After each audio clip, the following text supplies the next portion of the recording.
toutes et à tous et bienvenue dans votre rendez-vous quotidien Smart Éducation, un magazine dédié à la formation, aux nouveaux métiers, aux nouvelles pédagogies. Le rendez-vous qui donne un futur à la jeune génération. Orientation, comment trouver sa voie? Chaque année, les adolescents et leurs parents se posent un nombre incalculable de questions sur les meilleures formations, les voies royales, les stratégies à adopter pour être certain d'avoir un travail, certes, mais surtout de se sentir bien dans ce dernier. Aujourd'hui, on ouvre la boîte à outils de ce processus d'orientation avec Carole Le Fur, fondatrice de Best Future et auteure de Qu'est-ce que tu veux faire plus tard aux éditions Erol. Bonjour. Bonjour. Merci beaucoup de nous accompagner aujourd'hui. Christelle Mélégénin, présidente de l'association Jobs IRL, le réseau social de l'orientation qui connecte les jeunes et les professionnels, est également avec nous. Bonjour. Bonjour. Bienvenue sur le plateau de Smart Éducation. Carole Le Fur, à quel âge commence-t-on vraiment à parler d'orientation ? Tout le temps. Tout le temps? Oui, maintenant, tout le temps. Je pense que ce n'est pas une question d'âge. C'est plutôt une question d'envie, une question d'intérêt, une question de curiosité. Vous avez des jeunes enfants qui s'intéressent très tôt au monde extérieur et puis d'autres qui sont un petit peu plus renfermés, qui vivent un peu dans leur bulle. Je pense qu'il faut s'adapter à eux. C'est vraiment ça l'important. Pas d'âge précis donc, vous êtes d'accord avec ça? Pas d'âge précis, mais le bon âge pour commencer à en parler, c'est la 4e, surtout pour les élèves de 3e qui vont choisir une voie professionnelle, un apprentissage, et puis après ça se décide un peu après pour les autres parce qu'ils trouvent qu'ils ont encore le temps, parce que souvent les jeunes considèrent qu'ils ont toute la vie devant eux, ils ont raison. Et donc voilà, je dirais à partir de la 4e, après les ouvrir le champ des possibles, donner des idées, c'est très bien. Mais la 4e commence à être un bon début. Christelle Mélégénin, selon vous, l'école a-t-elle échoué dans ce rôle justement de conseiller d'orientation? Malheureusement, oui. Enfin, je crois que malheureusement, on peut le dire. L'école en France, parce que là, on parle de la France, l'école en France alors fait beaucoup de progrès. Il y a quand même eu énormément de progrès de fait depuis 10 ans sur l'ouverture à l'entreprise. Mais c'est encore timide dans certains établissements. Et puis, les politiques d'orientation successives n'ont pas aidé, puisqu'il y a beaucoup d'intentions, il y a des lois qui sont votées, mais il n'y a pas les budgets derrière, il n'y a pas la formation des enseignants. Les conseillers d'orientation sont devenus des psychologues de l'éducation nationale, très orientés sur la psychologie, le social et beaucoup moins sur l'orientation. Donc aujourd'hui, ils sont si peu nombreux qu'il est certain qu'ils n'ont pas le temps de gérer chaque élève, leur individualité. Donc oui, on peut parler d'échec. Et Carole Le Fur, pourtant, les conséquences d'un mauvais choix d'orientation peuvent être graves, des fois? Oui, bien. Enfin, grave, non. Non, moi je crois qu'il n'y a pas grand-chose de grave. Il faut juste trouver sa voie à un moment donné, en tout cas se poser les bonnes questions. Pour rejoindre vos propos, je pense que les enseignants sont là pour enseigner. C'est leur métier. On leur demande d'orienter, c'est pas leur métier. Voilà, il y a un trou dans la raquette quelque part, ça j'en suis assez convaincue. Mais vivre un échec, c'est vivre une expérience. Pour moi, c'est jamais un échec, c'est une expérience, c'est une maturité qu'on acquiert, c'est une situation à laquelle on se confronte et qui fait réfléchir. Donc rien n'est grave. Rien n'est grave, mais c'est peut-être dommage. Dommage, oui, bien évidemment. C'est bête de perdre des années. J'ai des jeunes que j'accompagne en ce moment qui ont fait 4-5 ans dans des très, très, très belles écoles françaises, que ça n'intéresse pas. Mais ils ont suivi cette voie parce que c'était des bons élèves, des très bons élèves, sans se poser la question en amont de qu'est-ce que je vais y faire? Est-ce que ça a du sens pour mon avenir? Est-ce que je me projette vers des métiers? Et aujourd'hui, se rendre compte que ça leur correspond absolument pas. Donc oui, là, effectivement, c'est un petit peu dommage, grave.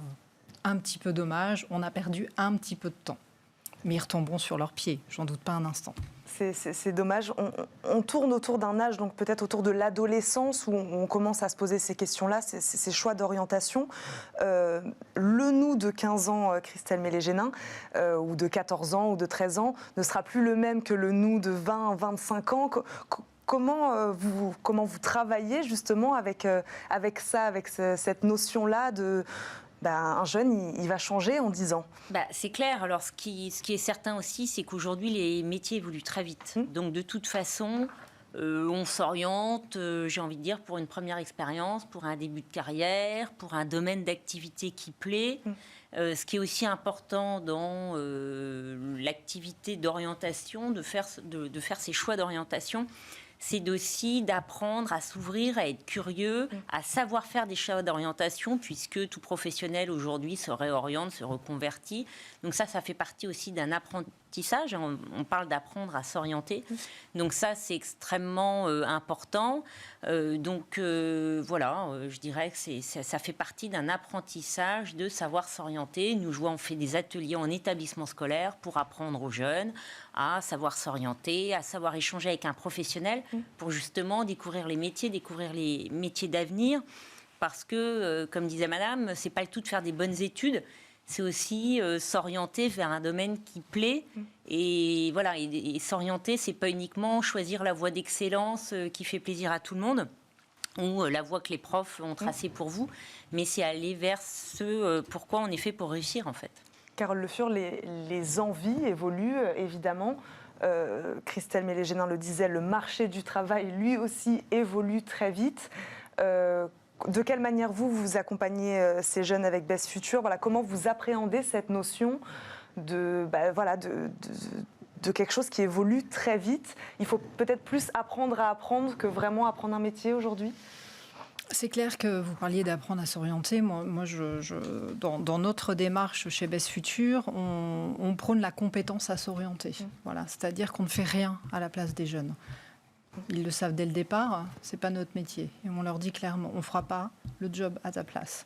Donc il va falloir que tu te mettes en mouvement, que tu te mettes en action, que tu fasses des choix, que tu réfléchisses à qui tu es, que tu t'ouvres à ce qui existe, que tu ouvres ton champ des possibles. Et à partir de là, que tu fasses ton chemin. Mais il ne faut pas se leurrer, c'est très compliqué pour un jeune de choisir un métier qu'il fera dans 5 ans, dans 10 ans. Enfin, ça me paraît complètement illusoire. Il choisit quelque chose qui lui plaît au moment où on l'accompagne. À partir de ce moment-là, il va forcément s'épanouir dans ce qu'il fait. S'il s'épanouit dans ce qu'il fait, il sera bon dans ce qu'il fait. S'il est bon dans ce qu'il fait, il sera heureux. S'il est heureux, voilà, les opportunités vont forcément arriver. Il se créera aussi un monde d'opportunités.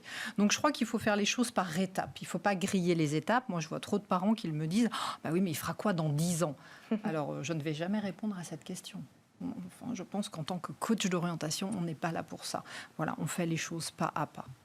Comment trouver le bon dosage entre laisser de la place à la passion, hein, c'est important, je pense, d'amener le jeune vers quelque chose qui lui plaît, et en même temps ne pas l'orienter vers des filières qui pourraient être aussi bouchées, dans lesquelles il subirait des échecs. Comment trouver ce bon équilibre ? Eh bien, alors justement, moi je trouve que le bon équilibre, c'est de savoir si c'est un choix passion ou pas. Parce que c'est ça qui fait la grande différence. Il y a en effet les métiers passion, où on sait que pour réussir, il faudra être parmi les meilleurs parce qu'il y a très peu de place. Donc, j'ai envie de dire, il faut tester la passion du jeune.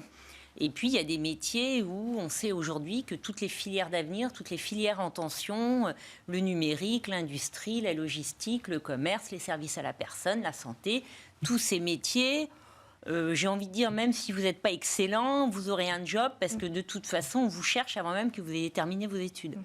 Donc, c'est trouver un bon équilibre entre ce que j'ai envie de faire et ce que le marché de l'emploi me propose. Et c'est vrai que nous, dans notre activité de Job IRL, qui est très différente d'un accompagnement personnel, puisqu'on met les jeunes en relation avec des entreprises, avec des professionnels, c'est un accompagnement collectif, il faut trouver ce bon dosage entre la passion et les secteurs porteurs. Ce qu'un jeune peut aussi comprendre, c'est que son profil et ses envies peuvent aussi se redessiner vers des secteurs d'avenir. Parce que nous, je vois, quand on fait des ateliers en établissement scolaire, souvent, quand on dit aux jeunes combien tu connais de métiers, ils en connaissent maximum 30. Sur Job IRL, sur notre plateforme, on a plus de 1200 métiers. Donc, en fait, ils ont un champ extrêmement restreint. Et c'est aussi leur montrer, selon leur profil, leurs compétences et les attributs des métiers qui peuvent leur correspondre et qui ne connaissent pas, et là où il y a plus de possibilités. C'est un bon équilibre entre les deux. Et les confronter à la réalité aussi du métier, ça aussi c'est important. Peut-être que ça les fait changer d'avis des fois. Exactement. Ouais. Alors, et d'ailleurs, il y a plein d'élèves qui, après un stage de 3e, disent en fait, ce métier, métier, ça me plaît pas du tout pour telle et telle raison. Donc c'est l'intérêt de vivre des immersions, des stages, parce que ça montre aux jeunes que ça ne leur correspond pas. Et c'est là aussi parler avec un professionnel, lui dire pourquoi vous aimez votre métier. Si le professionnel aime son métier pour des raisons qui vous parlent pas du tout, il y a peut-être un loup. Carole Le Fur, sur cet aspect de toucher du doigt, d'amener le jeune à rencontrer des professionnels, à être confronté à des situations, le mettre dans le bain, ça l'aide aussi pour son choix d'orientation. Bien sûr, ça l'aide. D'ailleurs, voilà, on parlait de l'éducation nationale. Oui. Je trouve dommage que le stage se fasse en 3e ou en seconde et qu'il n'y en ait pas davantage. Je pense que ce serait très, très bénéfique. Et vous avez raison. Voilà, j'ai une jeune fille qui était convaincue de vouloir faire veto. Elle a fait une semaine de vétérinaire, elle a dit jamais, c'est hors de question. C'est clair. Au moins, la passion qu'elle envisageait n'était pas réelle, elle n'était pas véritablement ancrée, on n'était pas dans un schéma vocationnel. Donc là, voilà, on repart sur autre chose. Et ça, c'est vraiment intéressant. Donc oui, je crois qu'il y a les deux. Il y a à la fois le contexte de l'éducation, de l'apprentissage et le contexte professionnel. Et si on arrive à faire une alliance de tout ça, je pense que demain, effectivement, nos enfants sont beaucoup mieux orientés.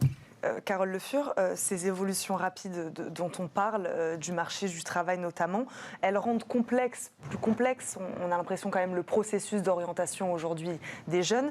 Est-ce que ça ne le rend pas aussi peut-être plus intéressant aussi finalement ? Alors plus intéressant en tant qu'adulte, certainement. En tant que jeune, ça complique un petit peu les choses. Je pense que ça floute l'avenir et c'est pour ça que bon nombre aussi font l'autruche, ils mettent la tête dans le sable et ils attendent de se dire « oh là là, je verrai ça quand ça arrivera ». On ne le voit pas comme un champ des possibles, mais comme quelque chose dans lequel on peut se perdre. C'est plutôt comme ça que je le perçois. En ce qui le concerne, oui, je le sens. Et les parents, alors là, c'est encore un autre monde où alors là, ils ne comprennent plus rien. D'ailleurs, la majorité, il y a des statistiques qui sont faites, je crois qu'il y a quelque chose comme 20% aujourd'hui des parents qui ne comprennent pas ce que font leurs enfants comme métier. Et je pense que ça ne va pas aller en s'améliorant. Voilà, donc c'est complexe. C'est vrai que c'est complexe pour eux. Et c'est là aussi où le rôle d'un coach d'orientation ou d'une plateforme comme Madame, ça permet de relativiser tout ça et de dire mais ces métiers-là sont faits par des vrais gens. Donc c'est pas si compliqué. Il faut juste comprendre et il va trouver son chemin. Et ça, moi, j'en suis convaincue. Et pour ça, on est toujours dans le côté hyper positif de lui dire mais non, tu as un talent quel qu'il soit. Quel qu'il soit, c'est pas forcément chanter a cappella ou marcher sur une main, c'est pas ça un talent. C'est juste vraiment mieux se connaître, savoir qui l'on est, savoir quels sont ses leviers pour aller vers ce vers quoi il va vraiment être motivé et intéressé. Et on était ravis de recevoir vos deux organisations aujourd'hui qui aident justement ces jeunes à trouver leur voie. Merci beaucoup de nous avoir accompagnés. Christelle Mélégénin, présidente de l'association Job IRL et Carole Le Fur, fondatrice de BESS Futur et auteure également de Qu'est-ce que tu veux faire plus tard. On voit le livre s'afficher aux éditions Erol. Merci à toutes les deux de nous avoir accompagnés. C'est déjà la fin de cette émission. Merci à vous de nous avoir suivis. On se retrouve très vite pour un nouveau numéro de Smart Éducation. À très vite.